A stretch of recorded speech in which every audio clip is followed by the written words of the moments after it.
नमस्कार। Strength of material made easy by H.N.. Sharma की series में आज हम स्टडी करेंगे स्ट्रेन हार्डनिंग।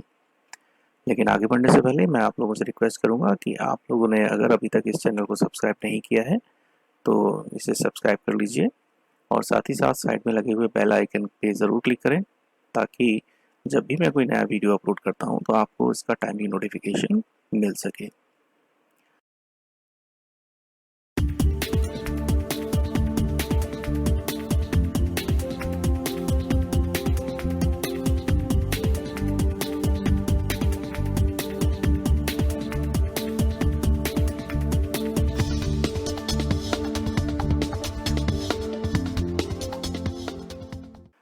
Strain hardening.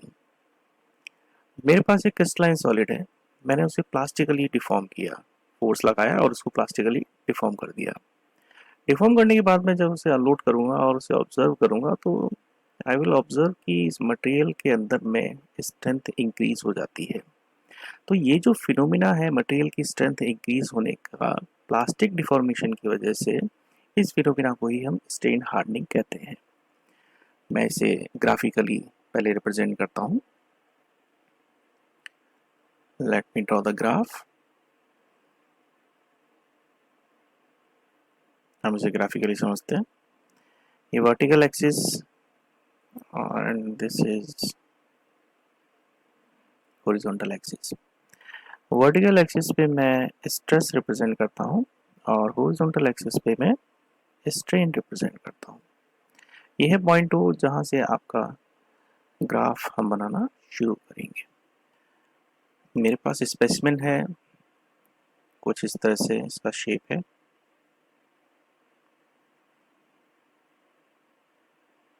इसको हम डम्बल शेप या फिर डॉग बोन स्पेसिमेन बोलते हैं। इस पे मैंने फोर्स लगाया, लॉन्जिट्यूडनल फोर्स, लेट अस से पी एक्सियल फोर्स में इस पे लगा रहा हूँ। अब with the application of this force now I will draw the stress strain curve on it. तो जब मैंने कर्व ड्रॉ किया then I have observed this curve is along this straight line.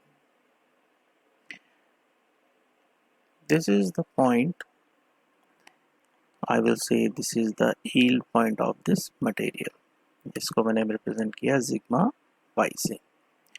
इस पॉइंट के बाद में अगर आप फर्दर स्ट्रेस अप्लाई करेंगे then material will reach in the plastic zone, right? चलिए मैं इस पॉइंट पे जाके मटेरियल पे टेंसाइल टेस्ट रोक देता हूँ, यानी कि मैं इस पे फोर्स रिलीज कर देता हूँ। तो ये material already sigma Y point से ऊपर जा चुका है, यानी कि प्लास्टिक जोन में है।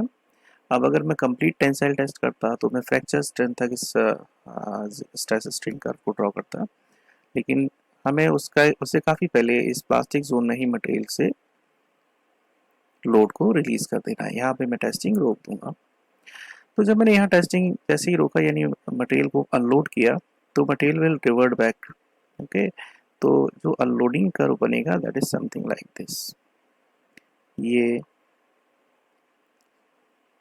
प्रीवियस लाइन के पैरेलल होगा।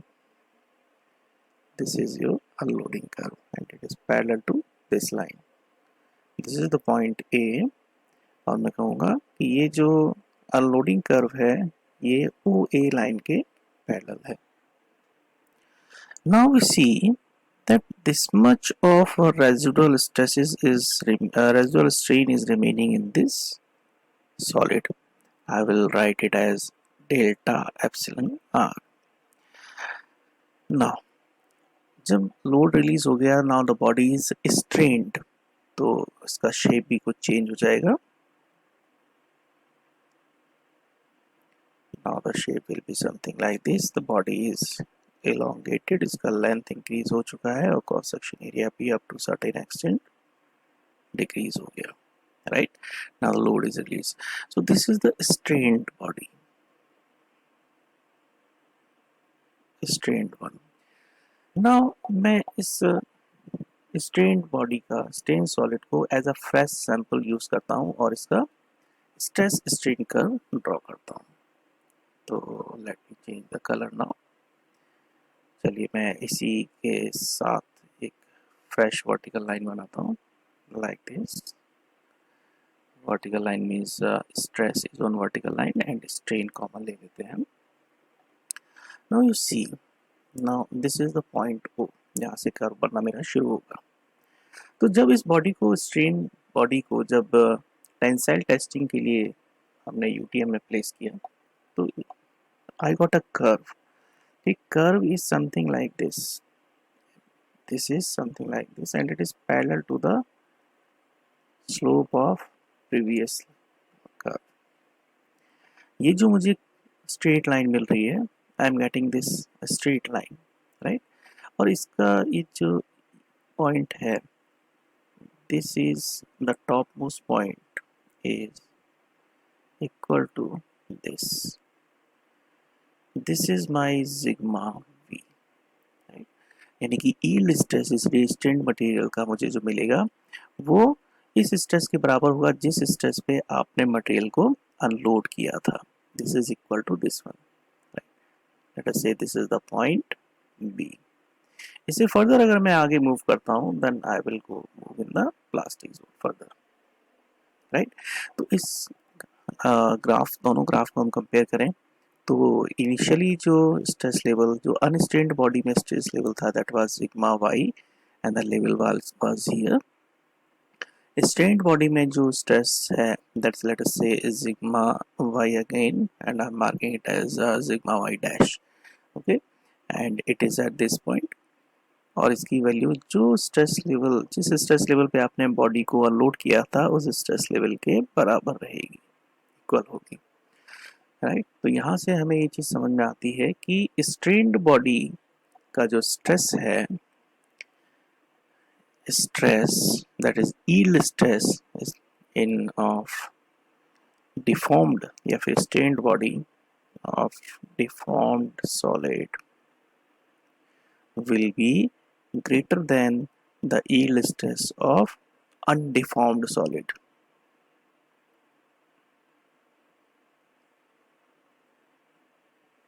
राइट, इस ग्राफ से हमें ये ऑब्जर्व हुआ कि डिफॉर्म्ड सॉलिड का जो यील्ड स्ट्रेस है वो अनडिफॉर्म्ड सॉलिड की यील्ड स्ट्रेस से ज़्यादा है। इसका मतलब डिफॉर्म्ड सॉलिड की स्ट्रेंथ आपके अनडिफॉर्म्ड सॉलिड की स्ट्रेंथ से ज़्यादा होगी। और ये जो फिनोमिना है, इसी फिनोमिना को हम बोलते हैं strain hardening. This is strain hardening. चलिए अब इसको थोड़ा और इलैबोरेट करने की कोशिश करते हैं। हम जानते हैं कि कोई भी crystalline solid perfect crystalline structure हमें नहीं मिलता किसी भी क्रिस्टलाइन सॉलिड के अंदर में। उसके अंदर में कुछ ना कुछ डिसलोकेशंस रहती हैं। मींस जहाँ पर atom as a perfect in a perfect crystal जैसे एटम होना चाहिए अपनी जिस लोकेशन पे, प्रैक्टिकली ऐसा नहीं होता। कई बार अपना एटम अपनी लोकेशन को छोड़ के डिफरेंट लोकेशन पे शिफ्ट हो जाता है, राइट, या जहाँ पे उसे नहीं होना चाहिए वहाँ पे एटम प्लेस हो जाता है।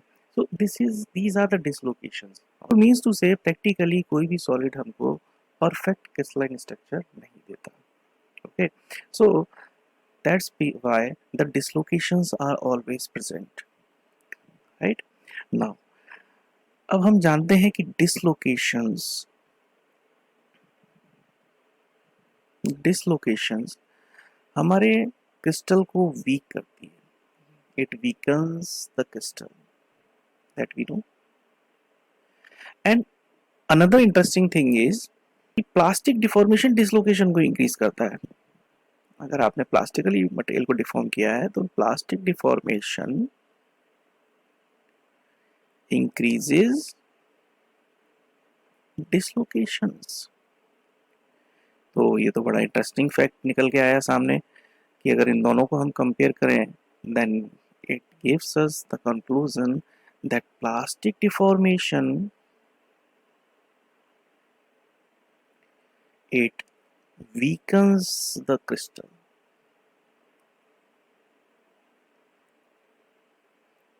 प्लास्टिक डिफॉर्मेशन क्रिस्टल को वीक करता है।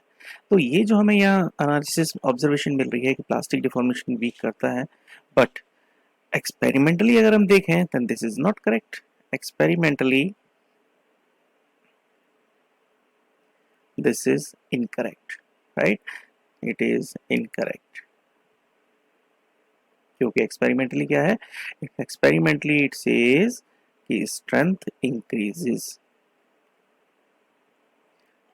plastic deformation से strength increase होती है. Now how does it happens? Actually, due to interaction of dislocation with dislocation, interaction due to interaction of dislocation with dislocation. Now what does it mean? It implies, first of all, see, जैसे जैसे number of dislocations increase होती हैं, material पे जब load लगता है, then dislocations starts moving, right? They will move. So if the number of dislocations are more, then they will interfere in the path of motion of other dislocation. एक dislocation दूसरी dislocation के movement का जो path है उसमें interfere करने लगेगी, right? So that is interference. Interference of one dislocation in the path of other dislocation, right? Now तो ऐसे केस में जो मूवमेंट है डिसलोकेशन का वो हैम्पर होगा, राइट? अब it will, the movement of the dislocations will be harder. तो मूवमेंट में जितनी ज़्यादा डिफिकल्टी अराइज होगी means and higher load is required to deform the material, right? So difficulty will arise in the motion.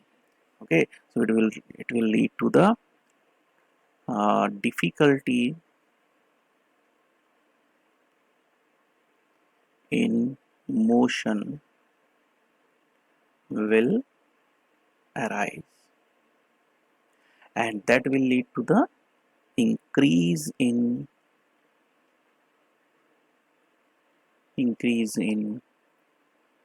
strength of material, right? तो जो हमारा material है उसमें स्ट्रेंथ उसकी इंक्रीज होने लगेगी. सो आई होप कि आपको स्ट्रेन हार्डनिंग का कंसेप्ट बहुत प्रॉपरली समझ में आया होगा. But still if you are having any doubt you can contact me at the given mobile number and mail ID. So I hope the things are quite clear. तो अगर आपको ये वीडियो अच्छा लगा then definitely please like it और अपने friend circle में भी आप इसे सर्कुलेट कीजिए. Thank you.